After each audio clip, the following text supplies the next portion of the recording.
দেখা করতে, আপনাদের কথা শুনতে।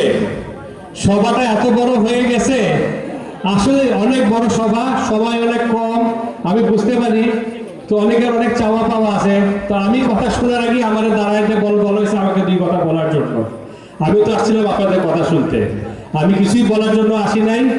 সারা জীবন আমার বাবা ফজল সাহেব আপনাদের মাঝে ওনার জীবনে সারা জীবন ধরে আপনাদের পাশে ছিলেন। ওনার যৌবন, ওনার জীবনের যে আসল সময় ছিল, যখন ওনার সন্তানদের লালন পালন করার কথা, যখন ওনার ব্যবসা বাণিজ্যে সময় দেওয়ার কথা, যখন ওনার পরিবারকে সময় দেওয়ার কথা, তখন উনি মাধবপুরে চুনারঘাটে আপামর জনসাধারণের মাঝে গ্রামে গঞ্জে গঞ্জে ঘুরে ফিরে ওনার যৌবন উনি পার করেছেন আপনাদের দুঃখ দূর করার জন্য। কি পেয়েছে না পেয়েছে আমি সন্তান হিসেবে বলবো না, আপনারা ওনার সন্তান, ওনার বৃহৎ পরিবারের সন্তান। আপনাদের কাছে আমি প্রশ্ন রাখলাম, উনি কি দিয়েছে আর আপনারা কি পেয়েছেন? অবশ্যই উনি কি পেয়েছে সেটা বড় কথা না, কিন্তু চেষ্টা করেছে আপনাদের দুঃখ দূর করার জন্য, আপনাদের যেখানে যে সমস্যা ছিল সেই সমস্যার পাশে দাঁড়ানোর জন্য।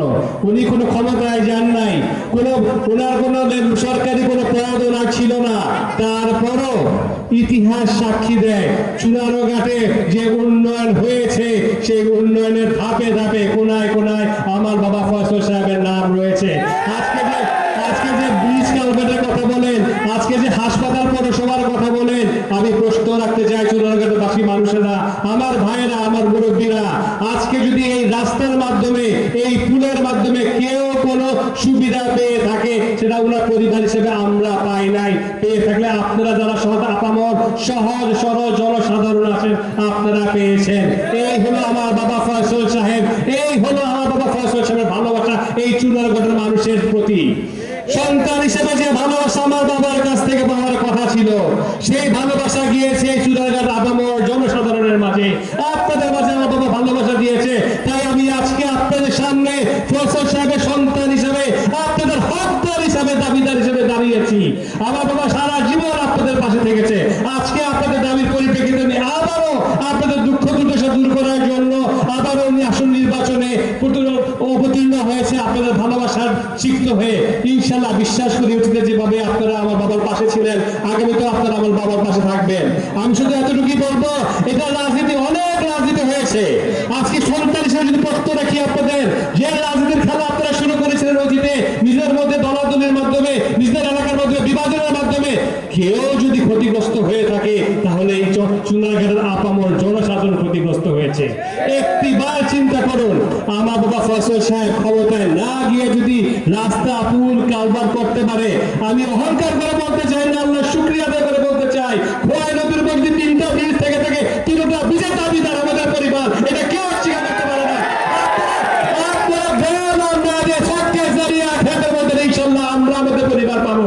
সেই আজকে আপনাদের কাছে বলতে চাই ভাইয়েরা, একটিবার অনেক রাজনীতি হয়েছে, অনেক দলাদলি হয়েছে। আসুন, আর দল না, আর মত না, আর ভেদাভেদ না, আজকে আমরা আমাদের নিজের স্বার্থে পাবো না, নিজের ভালো বুঝে আজকে আমি তো আমার পরিবারের কাছে আসছি, আমি তো আমার হকদার হিসেবে দাবি দিয়েছি আপনাদের কাছে আসছে। আসুন, একটিবারের জন্য দল না, মত না, জাতি না, ধর্ম না, বর্ণ না, আমরা সবাই এক। আমাদের উদ্দেশ্য এক, চুনারঘাটের উন্নয়ন, চুনারঘাটের যে প্রাপ্য উন্নয়ন আছে সেটা আমরা আদায় করব আমাদের জয়পুজি থেকে। আমার বাবা ফজল সাহেবের পিছনে আপনারা একসাথে হন। আমি যুবক ভাইদের উদ্দেশ্যে বলবো, যুবক ভাইয়েরা, তোমাদের জীবনে সামনে ভোট আছে, হয়তো তোমরা গত 16 বছরে অনেকেই ভোট দিতে পারো নাই। তাই আছে তোমাদেরকে বলবো, আমি তোমাদের ভাই হিসেবে তোমাদের সামনে আসছি, তোমাদের আপন হিসেবে তোমাদের পাশে আসছি, আমি তোমাদের হকদার হিসাবে আসছি, তোমাদের ভাই হিসেবে তোমাদের কাছে আসছি। আজকে তোমাদের অনেক চাওয়া পাওয়া আছে, অনেক কথা আছে। আমি অনেক আমাকে বলে এটা বলে সেটা বলে, আমি তো বলবো না। আমি যদি না আসতাম কারে বলতেন আপনারা? আপনারা আমাকে চিনেন, আমি আপনাদের চিনি। আমি ফজল সাহেবের সন্তান। এই মাটি আমার মা, এই মাটি ভাই দেশ আমার মা। এই মাধবপুর চুনারঘাটকে ভালোবেসে গেছে আমার দাদা সৈয়দ সৈয়দউদ্দিন সাহেব। এই মাটির সাথে রাজনীতি করে জীবন পার করে গেছে আমার বাবা বড় চাচা কায়সার সাহেব। আর আমার বাবার কথা ফজল সাহেবের কথা নাই বা বললাম, সেই সূত্র ধরে আজকে আপনাদের কাছে আমি আসছি। উত্তর যুবক ভাই, তোমরা যারা আসো, এইবারে নির্বাচন তোমাদের নির্বাচন, এইবারে নির্বাচন তোমাদের ভাই হিসাবে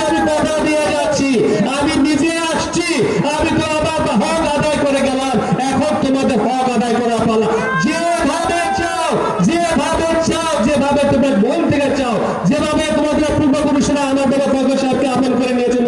আমি তোমাদের মধ্যে উদাত্ত আহ্বান জানাচ্ছি, আসো আমরা চাই একটা দল মত নির্বিশেষে একটা সুখী শান্তি চুনাগাছ সৃষ্টি করি।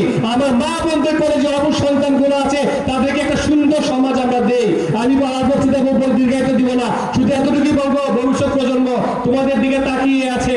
অনেক রাজনীতি করেছে আমার পূর্বপুরুষেরা, বলে থাকতে পারে, কিন্তু ভুলে খেসর যদি কেউ খেয়ে থাকে সে চুনাগাছের আপমর জনসাধারণ পেয়েছে। তাই আমি আজকে বলবো, আর রাজনীতি না, আর দলাদলি না, আমি আপনাদের সন্তান হিসেবে আপনাদের বাড়িতে এসে একটি ভালোবাসার ডাক দিয়ে গেলাম। ফজল সাহেবের যে ভালোবাসা দিয়েছে সেই ভালোবাসার সূত্র ধরে আজকে বিড়ি সুতার মালার আহ্বান জানাই গেলাম আপনাদের কাছে।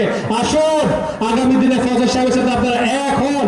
অনেক রাজনীতি হয়েছে, আর না, আমি দুই হাত জোড়া আপনাদের বলতে চাচ্ছি ভাইয়েরা, রাজনীতির জন্য সারা জীবন পড়ে আছে, আর রাজনীতির নামে এই এলাকাকে, এই চুনারঘাটকে, মাদুরকে আর আপনারা বঞ্চিত করেন না।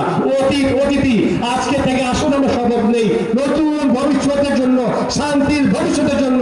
আমার মা বন্ধুর বলে যে অবুঝ সন্তানেরা আছে তাদেরকে সুন্দর ভবিষ্যৎ যাতে আমরা দিয়ে যেতে পারি, যাতে তারা বলতে পারে একদিন ফজল সাহেবের সন্তান এসেছিলেন এই মাটিতে, আপনাদেরকে সন্তান হত্যা হিসেবে দাবি করে বলে আহ্বান জেনেছিল, এবং সেই দাবির পরিপ্রেক্ষিতে আপনারা দল মত নির্বিশেষে এক হয়ে এই এলাকার সাথে এক হয়েছিলেন, যার ফলে ফজল সাহেব আপনাদের জনপ্রতিনিধি হয়ে এই এলাকার উন্নয়ন করেছিল। একটি কথা বলতে চাই ভাইরা, পরিশেষে বক্তব্য শেষ করার আগে, আল্লাহ সবাইকে সবকিছু দেয় না, কাউকে দেয় অঙ্কে ভালো করতে, কাউকে দেয় ইতিহাসে ভালো করতে, কাউকে দেয় ভূগোলে ভালো করতে। ঠিক একইভাবে ফজল সাহেবরে আল্লাহ বানাইছে মানুষের উপকার করতে। যেখানে যায় মানুষের অর্থনৈতিক মুক্তি হয়। আজকে নয়াপাড়ার মতো আপামর জনসাধারণ, আপামর একটা গ্রাম, অজপাড়াগা যদি শিল্পনগরী হতে পারে, মাধবপুর যদি হইতে পারে, আমি বিভিন্ন জায়গাতে গিয়ে বলি আজকে চুনারঘাটের বর্তমান প্রেক্ষাপট আর মাধবপুরের মধ্যে পার্থক্য একটাই, চুনারঘাটে আপনারা ফজল সাহেবকে কাজে লাগাইতে পারেন নাই। আজকে মাধবপুরের যে শিল্প উন্নয়ন হয়েছে সারা বাংলা সবাই তাকিয়ে থাকে। আজকে আসলে পরে আপনারা শিল্পের কথা বলেন, ব্যবসা বাণিজ্যের কথা বলেন, চাকরির কথা বলেন। আমার ফজল সাহেব তো সারা জীবনই কাজ করেছে মানুষের উন্নয়নের জন্য। তাই আমি বলবো আসুন, আর কথায় না, অনেক রাজনীতি হয়েছে, আমরা এখন কাজে বিশ্বাস করি। যে ব্যক্তি কাজ করে, যে ব্যক্তি মানুষের অর্থনৈতিক উন্নয়ন আনতে পারে, সেই ব্যক্তি আমরা একতাবদ্ধ হই। আমি আবার আসবো, আমি দীর্ঘায়িত করবো না, আমার আব্বা ফজল সাহেব এখন ভাষণ দিবে, আমি আবার আসবো। আর যুবকদের বলতে চাই, আমি তোমাদের ভাই, আমি আসছি, আমি ভালোবাসার বন্ধন, ভালোবাসার দাবি তোমাদের দিয়ে গেলাম। ইনশাআল্লাহ ভাইয়ের দাবি নিয়ে ফোন করবা, একটা ফোন লাগে বেশি না, আমি দেশে থাকি বিদেশে থাকি, আমি তোমাদের প্রত্যেক ফোনের জবাব দেবো, এই আশীর্বাদ ব্যক্ত করে ভবিষ্যতে দেখা হবে বলে বিদায়। ধন্যবাদ। আসসালামু আলাইকুম। ধন্যবাদ। গুরুত্বপূর্ণ